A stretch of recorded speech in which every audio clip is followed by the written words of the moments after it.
Hi YouTube people! Good afternoon and welcome back to my YouTube channel. At nandito na naman ako guys, nagbabalik sa YouTube channel na ito upang mag-share sa inyo ng isang kaalaman about sa paggawa ng mayonnaise. So yes guys, i-share ko sa inyo ngayon kung paano gawin ang mayonnaise. So, ang mayonnaise guys, madali lang po itong gawin. Meron lang po tayong 4 na ingredients na gagamitin dito. So, ngayon guys, ipakita ko na sa inyo kung paano siya gawin. So, let's start with our video. So, yun guys, ito na yung ating mga kailangang ingredients para sa ating gagawing mayonnaise. So, ang pinakaunang ingredients natin is meron tayong 1 large egg. Tapos, meron tayong 1/2 cup cooking oil. Kahit anong cooking oil guys. Pwede naman pong kahit anong oil, vegetable oil, o basta po yung walang lasa na oil. Pwede po yun. Tapos, meron din tayong 1 teaspoon of salt. Tapos, lemon. So, yung lemon naman po guys, ang gagamitin natin dyan is yung kalahati lang. Half lang po ng lemon. At meron tayo ditong garapon. So, dito natin siya gagawin. Dito natin gagawin sa garapon ang ating mayonnaise. So, ang una nating ilalagay sa ating garapon,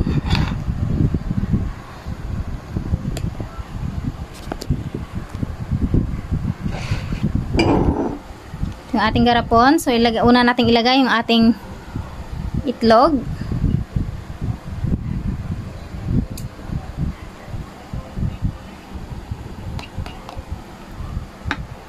Okay, tapos sunod na natin yung ating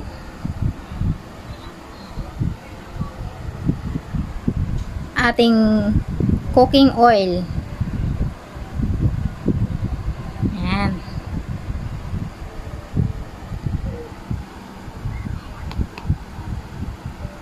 Tapos guys, lagay na natin yung ating salt. Ayan. Okay, ngayon naman, squeeze lang natin yung ating half lemon. Yung half lang po. Squeeze lang natin tong ating lemon na half.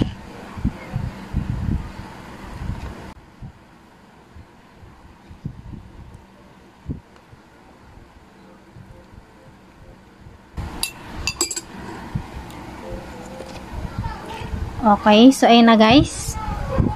Ngayon, ilagay na natin to dito sa ating garapon ng ating pinigang lemon. Okay. Ayan.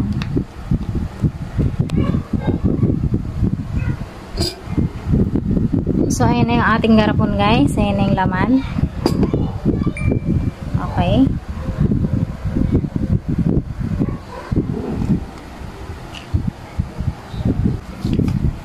So, ayan na guys, nailagay na natin ang ating mga ingredients sa ating garapon. So, ngayon naman, hahaluin na natin ito. Start na nating haluin.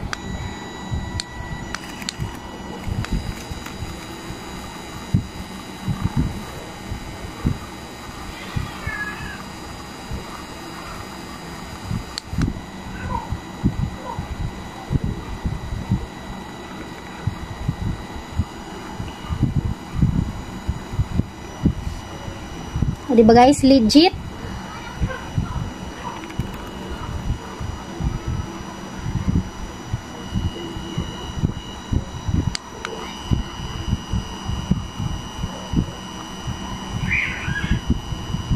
Haluin lang nating maigi guys hanggang sa makuha natin yung consistency niya.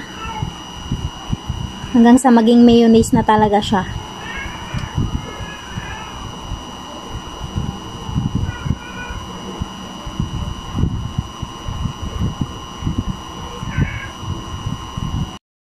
So, yun guys, hinahalo ko lang siyang mabuti hanggang sa makuha ko yung consistency niyan at maging mayo na talaga siya. So, ayan guys, haluin lang natin to ng mabilis.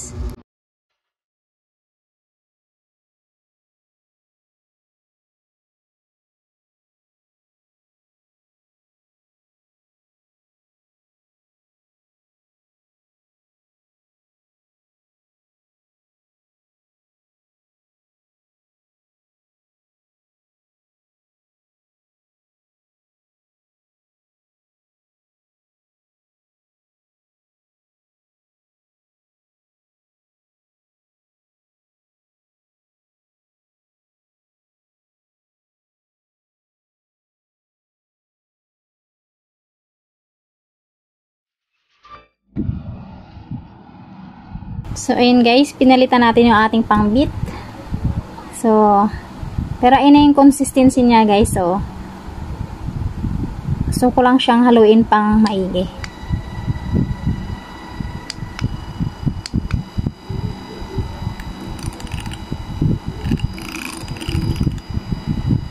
So, ayun na guys, mayonnaise na siya.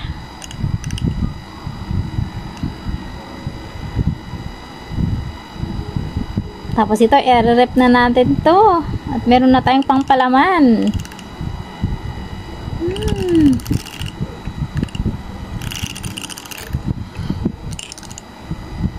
Grabe, sobrang creamy.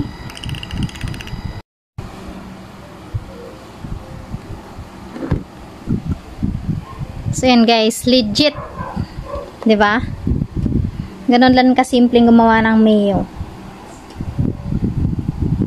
Sobrang legit guys. Yan, halos mapuno yung isang garapon natin. Medyo malaki yung ating garapon pero halos mapuno niya. Ang ingredients natin is 1/2 cup lang po ng vegetable oil or kahit anong oil. Tapos 1 large egg. Tapos half lemon at isang kutsarang asin. So, yun lang guys. Yan lang siya kadaling gawin. At meron na tayong mayo na napaka-creamy. Yan, mamaya bibili tayong tinapay.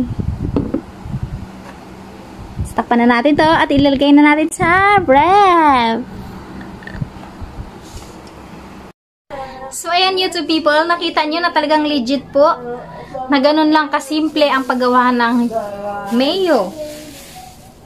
Ngayon naman guys, subukan naman natin i-try ang ating mayo sa ating tinapay. Kaso, wala po akong ang tawag nito, wala po tayong sliced bread or monay. So, meron tayo ditong mongo bread guys. Try nating lagyan. So, ito na yung ating mayo na ginawa, guys. So, ayan. Lagyan ko lang siya. Titikman na natin kung masarap ba yung ating ginawa. So, ayan guys, oh. Lagyan lang natin siya dito. Try natin kainin.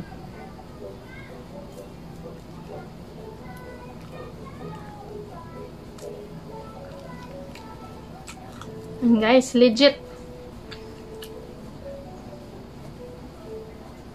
Napaka-creamy ng ating mayo, guys. Pwedeng-pwede, guys, na gawin sa bahay. Ayan lang po, guys. Thank you so much sa panonood. At sana may natutunan kayo sa video na ito. Kung nagustuhan nyo ang video na ito, please consider to subscribe. And hit the notification bell para lagi kang updated kung may bago tayong videos na upload. So, yun lamang guys. Maraming salamat. Have a nice day and God bless you all. Bye-bye, YouTube people!